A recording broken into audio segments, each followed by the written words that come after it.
আসসালামু আলাইকুম আল্লাহর বান্দারা, আপনারা সবাই কেমন আছেন?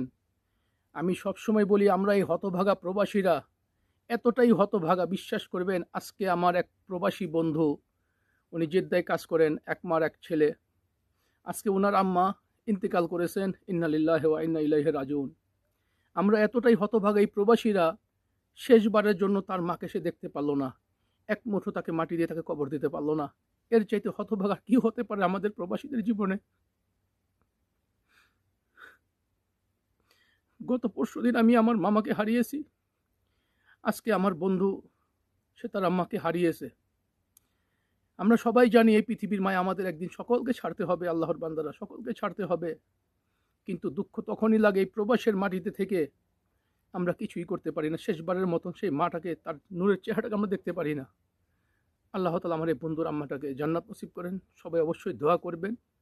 বিশেষ করে আমার এই প্রবাসীর বন্ধুর জন্য দোয়া করুন। উনি প্রবাসের মাটিতে এখন একা, তাকে সাপোর্ট দেওয়ার মতন কেউ নাই, একমাত্র রব্বুল আলামিন ছাড়া। সবাই ওনার জন্য দোয়া করবেন। আল্লাহ তাআলা এই পৃথিবীর প্রত্যেকটা মা বাবাকে ভালো রাখেন, সুস্থ রাখেন, এবং যারা এই পৃথিবীর মায়া ছেড়ে চলে গিয়েছেন, আল্লাহ তাআলা তাদেরকে জান্নাত নসিব করেন। আর যাদের এই পৃথিবীতে মা বাবা বেঁচে আছে, সবাই মা বাবাকে শ্রদ্ধা করবেন, সম্মান করবেন। তো আল্লাহর বান্দারা, যদি ভিডিওটা ভালো লাগে শেয়ার করবেন, সকল আল্লাহর বান্দাকে জানিয়ে দিবেন। মানুষ হয়ে আমরা মানুষকে ভালোবাসবো, সকলের জন্য দোয়া করব। আল্লাহ হাফেজ।